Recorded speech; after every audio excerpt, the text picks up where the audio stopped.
हेच वय असतं, हाच काळ असतो. याच वयामध्ये प्रेरणा देता येतात, उर्मी भरता येतात, काहीतरी करावं, करून दाखवावं, काहीतरी घडवावं, घडवून पाहावं अशी इच्छाशक्ती निर्माण होते. ती याच वयात ओल्या मातीच्या गोळ्याला जर हवा तसा आकार देता येत असेल तर जिवंत हाडामांसाच्या गोळ्याला सुद्धा हवा तसा आकार देता येतो.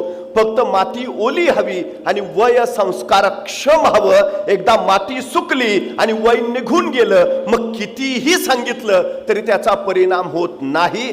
त्यामुळं 14 वर्षापासून ते साधारण 17 वर्षापर्यंतचा आमच्या मुलांचा वयोगट हा त्यांना घडवण्याचा, त्यांना प्रेरणा देण्याचा, त्यांना ध्येय देण्याचा, त्यांना काहीतरी करण्यासाठी सर्वोत्तम प्रवृत्त करण्याचा हा सगळ्यात उत्तम काळ आहे.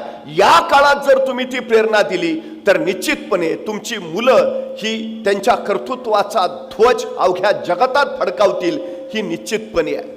सगळ्यात महत्वाची गोष्ट काय आहे की मुलं शिकतात, पण ती का शिकतात, त्यांनी का शिकायचं याचं उत्तर आम्ही कधीतरी त्यांना सांगितलंय का? पोरांनी थोर व्हावं यासाठी थोरांनी अल्पकाळ पोर व्हावं लागतं. मित्रत्वाचं नातं निर्माण करून जगण्याचा सायाम आधार त्याला सांगावा लागतो, अर्थ बजावावा लागतो, त्याला भावार्थ बिंबवावा लागतो. तेव्हा कुठेतरी मी वारंवार सांगतो, तुम्ही कितीही तुमच्या मुलांना अभ्यास करायला सांगा, ती करत नाहीत जोपर्यंत त्यांना वाटत नाही. पण त्यांना वाटायचं असेल तर अभ्यास कर म्हणून नव्हे तर अभ्यास का करायचा हे तुम्ही आधी त्याला पटवून दिलं पाहिजे.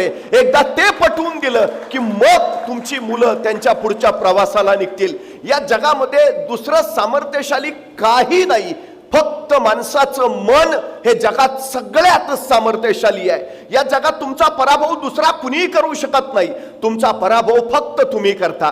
या जगामध्ये दुसरा कुणीही तुम्हाला विजयी करू शकत नाही, तुम्हाला विजयी फक्त तुम्ही करता. या जगामध्ये दुसरा कुणीही तुमच्यावर मर्यादा घालू शकत नाही, तुमच्यावर मर्यादा फक्त तुम्ही घालू शकता. या जगातलं दुसरं कुणीही तुम्हाला बंधनात ठेवू शकत नाही, तुम्हाला बंधनात फक्त तुम्हीच ठेवू शकता. तुमचं मन ही सगळ्यात मोठी ताकद आहे. एका कैद्याला न्यायमूर्तींनी मृत्यूदंडाची शिक्षा दिली. तत्कालीन काळात मृत्यूदंड देणं म्हणजे फासावर चढवणं, पण शास्त्रज्ञांना काय प्रयोग करायचे होते.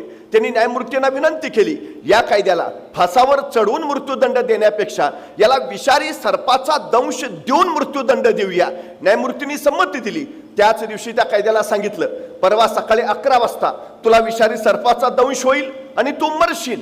2 दिवस त्या कैद्याच्या डोक्यात एकच विचार होता, मला विषारी सर्पाचा दंश होईल आणि मी मरेन.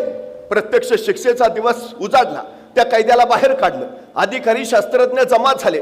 त्या कैद्याला सांगितलं, आता काही क्षणात तुला विषारी सर्पाचा दंश होईल आणि तू मरशील. आणि त्या कैद्याच्या डोळ्यावर पट्टी बांधली. पण प्रत्यक्षात विषारी सर्पाचा दंश होण्याऐवजी शास्त्रज्ञांनी 2 टाचण्या घेतल्या आणि त्या कैद्याला टोचल्या. झाला दंश झाला.